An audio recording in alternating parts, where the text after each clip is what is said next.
Dia tu tak tahu nak kata. Hari pertama, hari kedua tu menangis bang. Hari keempat tu rasa menangis pun tak guna. Tak kenyang bang. Nangis pun tak kenyang, nangis pun tak kenyang. Ya. Itu benar-benar last sekali. Last sekali. Hari akhir tu macam mana? Petang tu saya cuba azan 2 kali. Okey. Malam tu alhamdulillah kami dapat jumpa dengan orang Aceh. Dia tolong kami. Aceh tu apa, nelayan ke? Nelayan. Tinggi dapur. Dia nelayan. Dia cuba selamatkan kami. Lepas tu dia cuba bincang dengan token dia. Macam mana kami nak hantar kami ke Malaysia balik lah. Lepas tu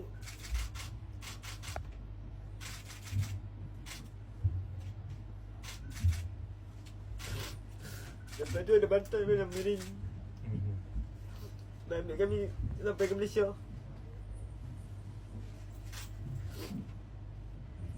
Kalau tak mak bapak, lawan mak bapak tu macam mana? Cerita sikit. Dan tu tahan tu, tengok tadi subuh ni baru buka handset.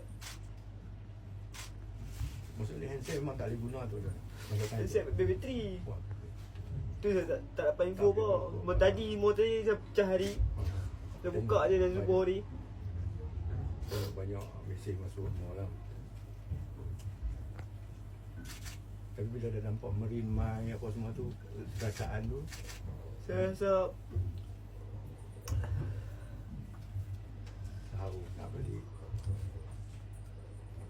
rasa bersyukur sangat lah dapat balik. Kami ingat kami tak nak hanyut ke mana. Kami ingat kami masih di Kedah lagi. Okey. Tu nak mai bantuan tu masa Sebab kami dah cuba banyak kapal kami kelui. Memang tak dapat bang. Memang tak dengar, memang tak ni. Tapi yang kami dapat dua kali tu memang dia pelari lah. Tu yang dapat. Yang sedih sangat tu kami berenang api bang. Separuh jalan lah kami. dah benang tu orang. Kami pun tak berapa berhenti benar tapi terpaksa juga untuk bantuan. Jadi lepas ni abang nak turun kelab pergi ke tak? Tapi saya memang masih minat ni dulu. Ya. Tapi kena minta restu ibu bapa dulu tengok macam mana. Mungkin atas restu ibu bapa lah lepas ni. Kalau ibu bapa bagi lagi untuk kerja, saya pergi lah. Dia tak bagi, saya tak pergi lah. Ni kalau dia dapat jumpa mak bapak hari ni macam mana rasa?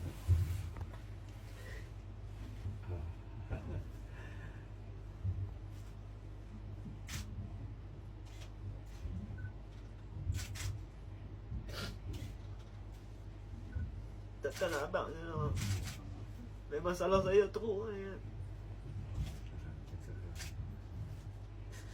Sebab dia larang saya awal tu. Tapi saya degil juga nak pergi juga. Tapi dah bapak bagi cadangan. Dia bagi saya tengok 3 bulan kerja. Saya cuba lah.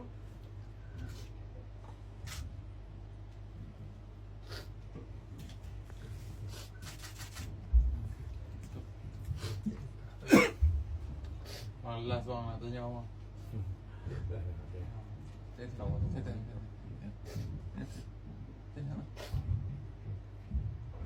Waktu yang abang rasa memang tak ada harapan dah lalu kan. Waktu tu abang rasa macam mana kan? Apa yang menyebabkan abang tak boleh pergi ni, nak mati ni. Memang hati kita memang fikir, bang, kita tahu berapa lama kita hidup ni. Rasa memang rasa memang mati je. Memang tengok lah ombak dah kan. Memang kata mati bang, mati.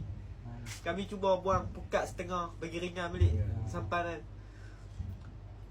Masih macam tu tapi tak ada apa-apa kami niat. Kalau hidup tu tawakal.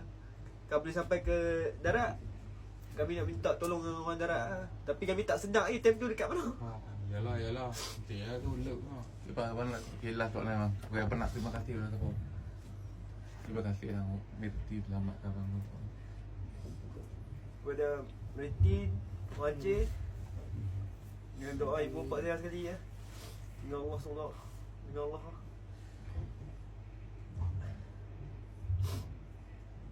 Dan terima kasih semua yang beri doa kepada saya.